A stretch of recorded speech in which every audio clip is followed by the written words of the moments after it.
हमारे farmer minister Jammu Kashmir के general secretary और कश्मीर अफेयर्स के इंचार्ज श्री सुनील शर्मा जी, उनके साथ हमारे जम्मू कश्मीर के वाइस प्रेसिडेंट और एक्स MLC सोफी साहब, उनके साथ हमारे स्टेट के सेक्रेटरी आरिफ राजा और जो सेंट्रल कश्मीर के इंचार्ज। साथियों, जैसे कि कल से जो मीडिया में रिपोर्ट यहाँ आ रहे हैं कि देश के होम मिनिस्टर 2 अक्टूबर को कश्मीर का विजिट कर रहे हैं और वो एक यहाँ महारैली कर रहे हैं। मैं गुजारिश करूंगा सुनील शर्मा साहब से कि वो थोड़ा सा ब्रीफ उसमें करें। सुनील शर्मा जी। सबसे पहले मैं सभी पत्रकार बंधुओं का स्वागत करता हूं और आपका धन्यवाद भी करता हूं। जैसे कि हमारे स्पोक्स पर्सन अल्ताफ ठाकुर साहब ने एक मेगा रैली का संकेत आपको भूमिका में ही दिया, उसी को पूरा विस्तार से आपके समक्ष रखने के लिए मैं यहाँ पे बैठा हूँ। हम सब जानते हैं पूरे कश्मीर में भारतीय जनता पार्टी तथा केंद्रीय सरकार के प्रति बहुत ज़्यादा अपेक्षाएं और उम्मीदें हैं। कश्मीर का हर व्यक्ति, चाहे बुजुर्ग है, चाहे जवान है, चाहे महिला है, चाहे पुरुष है, आदरणीय नरेंद्र मोदी जी के प्रति अपार विश्वास और अपार आस्था रखते हैं। उसी को एक शेप देने के लिए और उस विश्वास तथा उन अपेक्षाओं पर खरा उतरने के लिए एक तरफ से जहां केंद्रीय सरकार दिन रात मेहनत कर रही है, वहीं पे जम्मू कश्मीर में जो लेफ्टिनेंट गवर्नर साहब तथा उनका प्रशासन है वो दिन रात मेहनत कर रहे हैं। उन सब चीजों की असेसमेंट करने के लिए, सिक्योरिटी सिचुएशन को रिव्यू करने के लिए और आम जनमानस के साथ, आम जनता के साथ रूबरू होने के लिए, प्रत्यक्ष डायरेक्ट संवाद के लिए देश के आदरणीय गृह मंत्री श्रीमान अमित शाह जी 1 अक्टूबर को यहां पधार रहे हैं और पार्टी कश्मीर यूनिट ने, कश्मीर इकाई ने एक फैसला लिया है कि पूरे कश्मीर से आम जनता का संवाद एक रैली के रूप में करेंगे, जो रैली बारामुल्ला में होगी। और इसी इकाई ने समय तथा स्थान भी तय किया है। 11 बजे बारामुल्ला के टाउन में ये रैली होने जा रही है और इसी रैली की एक विस्तृत जानकारी के लिए आप सबको तकलीफ दी है। जैसा कि हम सब देख रहे हैं सोशल मीडिया में या प्रिंट मीडिया में रैली की इंफॉर्मेशन आ रही है, लेकिन आधिकारिक तौर पर ऑफिशियल हम पहली बार आज इस रैली के बारे में आपको जानकारी दे रहे हैं। ये रैली पूरे कश्मीर की होगी, विशेषकर जो नॉर्थ कश्मीर है वहाँ से ज़्यादा लोग निकलेंगे, लेकिन साउथ कश्मीर भी कहीं पीछे नहीं रहेगा।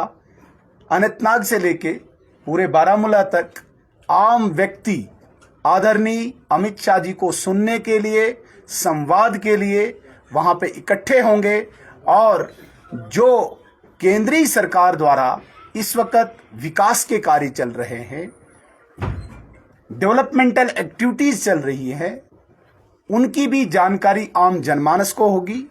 इसके अतिरिक्त यदि और कोई नए स्टेप्स केंद्रीय सरकार ने उठाए होंगे विकास कार्यों को लेके, उनकी भी जानकारी मिलेगी। मुझे लगता है कि जिस विश्वास के साथ आम कश्मीरी इस वक्त भारतीय जनता पार्टी के साथ जुड़ रहा है, भारतीय जनता पार्टी का केंद्रीय नेतृत्व, सेंट्रल लीडरशिप इस विश्वास को, इस भरोसे को कायम दायम रखने के लिए कश्मीरियों की जो अपेक्षाएं हैं, जो आकांक्षाएं हैं, उनको पूरा करने के लिए ये आदरणीय गृह मंत्री जी का बहुत बड़ा कदम होगा, जो डायरेक्ट कश्मीर की आम जनता के साथ संवाद रैली के रूप में होगी, जो रैली 2 अक्टूबर को यहाँ बारामूला में होने जा रही है। यही जानकारी मैंने आपके समक्ष रखनी थी। इसके अलावा यदि आपने कुछ पूछना होगा तो आप पूछ सकते हैं। सर, 2 अक्टूबर को अमित शाह जी यहाँ बारामूला, आपका कहना है कि आ रहे हैं, बट मीडिया रिपोर्ट्स पे ये भी आ रहा है कि क्या हम ये समझे कि इलेक्शन आने वाला है तो इलेक्शन कैंपेन स्टार्ट हम बहुत ज्यादा जगहों पे स्पष्ट कर चुके हैं, जो ये इलेक्शन का प्रोरोगेटिव है, ये एक ऑटोनमस इंडिपेंडेंट इंस्टीट्यूशन के पास है, जिसे इलेक्शन कमीशन ऑफ इंडिया कहा जाता है। इलेक्शन कमीशन ऑफ इंडिया जिस दिन तारीख तय करेगी कि चुनाव हमने कराने हैं, भारतीय जनता पार्टी रेडी है। जहां तक बात आती है, होम मिनिस्टर ऑफ इंडिया 2 अक्टूबर को यहां पे आ रहे हैं, वो एक रूटीन विजिट है, हमेशा वो आते रहते हैं। अभी अप्रैल में भी आए थे, उससे पहले पिछले अक्टूबर में भी आए थे। Being home minister of India वो हर प्रदेश में जा रहे हैं। आज भी इस वक्त बिहार में बहुत बड़ी रैली हो रही है, कल से बिहार में बैठे हैं, और उसी की एक कड़ी में जम्मू कश्मीर में भी आ रहे हैं। इसे चुनाव के साथ जोड़ना मुझे लगता है कि ये ठीक नहीं। शर्मा जी, आपने बिहार की बात की। बिहार में आपको काफी ज्यादा तनकीद का निशाना बनाया गया। उसमें बताया गया कि यहाँ पर अमित शाह की तरफ से वो कॉमेडी शो था जो उन्होंने कल आरजेडीयू के और जेडीयू के मतलब बयान दिए, उस पर क्या कहेंगे आप? मैं बेसिकली अपने दायरे से बाहर नहीं निकलता हूं। मेरा सब्जेक्ट और मेरा सर्कल आज जम्मू कश्मीर है, और मैं जम्मू कश्मीर में ही सीमित रहना चाहता हूं। बिहार की किसी भी घटना पे हमारे राष्ट्रीय प्रवक्ता जो हैं, उन्होंने अपनी बात रखी होगी, बिहार के लोगों ने रखी होगी। कश्मीर में बिहार की बात करना ये जायज़ नहीं है, और न ही मैं अधिकृत हूं, न ही मैं ऑथराइज हूं बिहार की किसी घटना पे यहां से मैं कोई स्टेटमेंट इशू करूं या कोई बयान दूं। 1 तारीख को आ रहे हैं जम्मू कश्मीर? नहीं, होम मिनिस्टर साहब 30 को ही आएंगे। 1 तारीख राजौरी में बहुत बड़ी मेगा रैली होगी, और वहां पे रैली खत्म होने के बाद आदरणीय गृह मंत्री जी कश्मीर आएंगे शाम को, और अगले दिन 2 तारीख उसी राजौरी की मेगा रैली की तर्ज पे बारामूला में भी रैली होगी। जनसभा के अलावा और क्या कार्यक्रम है गृह मंत्री के? देखिए, बहुत सारे कार्यक्रम, जब होम मिनिस्टर आएंगे तो वो तो ऑफिशियल प्रोग्राम होंगे, उनकी जानकारी नहीं मुझे देनी चाहिए और नहीं आपको मुझसे लेनी चाहिए, वो तो एक ऑफिशियल होगा।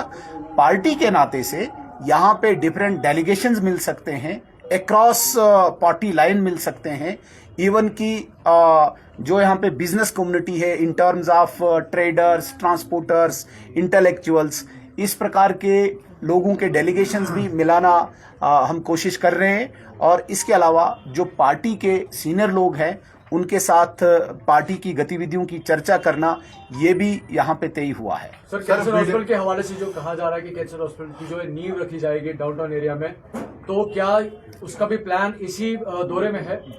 बिल्कुल, जितना हमें जानकारी है कि कैंसर हॉस्पिटल और भी विकास की जितनी योजनाएं हैं, एक सेशन वो भी है जी, जितनी हमारी इंफॉर्मेशन है, जितनी भी डेवलपमेंटल, चाहे फाउंडेशन की बात है, चाहे इनॉग्रेशन की बात है, उसमें कैंसर हॉस्पिटल भी जो शायद वक़फ़ की तरफ से बनना है, उसकी भी शायद फाउंडेशन ही है ना, फाउंडेशन होने जा रही है, और वो भी एक पार्ट है इसका। सुनील जी, मेरा सवाल है कि आप कश्मीर पॉलिटिकल अफेयर्स इंचार्ज हैं। 2 पॉइंट मैं आपसे जानना चाहूंगा। एक ये कि जो हाल ही में मजहबी रहनुमाओं की गिरफ्तारी अमल में लाएगी, इस पे काफी तनकीद भी हुई। एज इंचार्ज आप इस मूव को कैसे देखते हैं? दूसरा ये कि जहां भी एलजी का कहीं प्रोग्राम होता है तो वहां पे जो मूवमेंट है ट्रैफिक की, वो रोक दी जाती है 1-1 घंटे, आधा घंटे। बहुत अच्छे प्रश्न हैं दोनों। उसमें जो इमरजेंसी पेशेंट्स होता है, कोई डायलिसिस होता है, उन्हें भी वेट करना पड़ता है। तो बहुत अच्छे प्रश्न हैं। जहां तक रिलीजियस लीडर्स की अरेस्ट की बात है, मैं इस बात से बिल्कुल इत्तेफाक रखता हूं कि ये प्योरली ये सिक्योरिटी एजेंसीज और इंटेलिजेंस एजेंसीज का काम होता है। उन्हें ये डिसाइड करना होता है कि कौन कहां पे कितना मुलव्वस है, और वो अरेस्ट करें, वो कोई और उसमें एक्टिविटी करें, वो प्योरली उनका काम होता है। बीइंग अ पॉलिटिकल एनिमल, हमारा इतना ज्यादा उसमें कोई हस्तक्षेप नहीं होता है। वैसे भी यहाँ पे लेफ्टिनेंट गवर्नर्स की एडमिनिस्ट्रेशन है, हमारा एजेंसी पे न कोई रूल है न कोई रोल है। हम एक ब्रिज हैं पब्लिक और एडमिनिस्ट्रेशन के बीच में। ये प्योरली इंटेलिजेंस एजेंसीज और सिक्योरिटी एजेंसीज की बात है।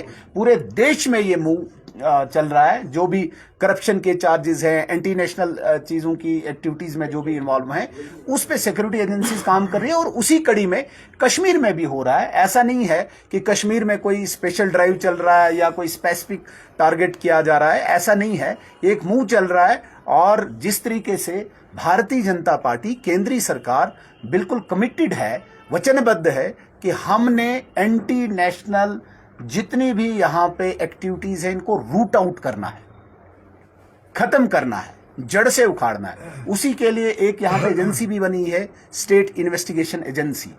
मिलिटेंट्स, टेररिस्ट्स को मारना वो एक पार्ट है, लेकिन उसके पीछे का स्ट्रक्चर को रूट आउट करना वो दूसरा पार्ट है। मैं किसी पे इल्जाम नहीं लगा सकता क्योंकि मेरे पास कोई भी ऐसी अथॉरिटी नहीं है कि मैं किसी को भी बोल सकता हूं तू एंटी नेशनल है या नहीं है। लेकिन ये सिक्योरिटी एजेंसीज का काम है, वो क्या कर रहे हैं हमें पूरा विश्वास है सिक्योरिटी एजेंसीज पे। और इसके अतिरिक्त ये कोर्ट का काम है, कोर्ट डिसाइड करेगा। जहां तक दूसरा प्रश्न है आपका कि लेफ्टिनेंट गवर्नर साहब का जब मूव होता है तो ट्रैफिक को रुका दिया जाता है, ये केवल जम्मू कश्मीर या कश्मीर में नहीं होता है। जहां पे भी पूरे देश में किसी भी स्टेट का हेड निकलता है या देश के कोई ऐसी डिग्निटरीज निकलती हैं, तो उनकी सिक्योरिटी को देखते हुए, उनके टाइम को देखते हुए ये रूट्स लगते हैं। ये पहली बार नहीं लगा, पहले भी लगा। जहां तक बात आती है कि भाई कोई पेशेंट्स को रुका दिया जाता है, ये बाज़ाब्ता वाज़ा है ऐसे प्रोटोकॉल में। जो इमरजेंसी है, इमरजेंसी को अलाउ किया जाता है, बाकी नॉर्मल ट्रैफिक के लिए रूट लगाया जाता है। ये एक रूटीन प्रोसेस है, पूरे देश में है, दुनिया में है, वो एक कश्मीर में भी है। हाँ, जहां कोई पर्टिकुलर केस होगा कि भाई डायलिसिस वाले पेशेंट को रोका गया होगा, मुझे लगता है कि ये नहीं रोकना चाहिए और ऐसे बातों को हम राइट जगह पे पहुंचाएंगे। सुनील जी, कल पाकिस्तानी प्राइम मिनिस्टर ने फिर एक बार यूएन में कश्मीर का जिक्र किया, हालांकि उज़्बेकिस्तान कॉन्फ्रेंस में ऐसी कोई बात सामने नहीं आई। सर, मैं दोबारा कहूंगा, मैं बड़ा सब्जेक्ट स्पेसिफिक रहता हूं और अपने दायरे से बाहर नहीं निकलता हूं। जो अक्रॉस बॉर्डर की बात रहती है, हालांकि जानकारी मैं बहुत ज्यादा रखता हूं, ऐसी बात नहीं है। आप पूरे देश दुनिया की पूछें, मुझे जानकारी एक्यूरेट होती है। लेकिन मैं एक डिसिप्लिन्ड एक सिपाही हूं भारतीय जनता पार्टी का। Ministry of external affairs in चीजों को वाजा करती है, हमारे राष्ट्रीय प्रवक्ता इन चीजों को वाजा करते हैं। मेरा ये फर्ज नहीं बनता कि मैं अपनी बाउंड्रीज को लांघूं। मैं जम्मू कश्मीर में और विशेषकर कश्मीर के अफेयर्स को देखता हूं। मैं क्रॉस बॉर्डर में है। हाँ सर, बॉल जो आई है आपकी बाउंड्री में आई है, इसलिए पूछते हैं। नहीं, मैं उस बाउंड्री के लिए प्लेयर नहीं हूं, उसके लिए पार्टी ने स्पेसिफिक पर्टिकुलर प्लेयर्स तैयार किए हैं।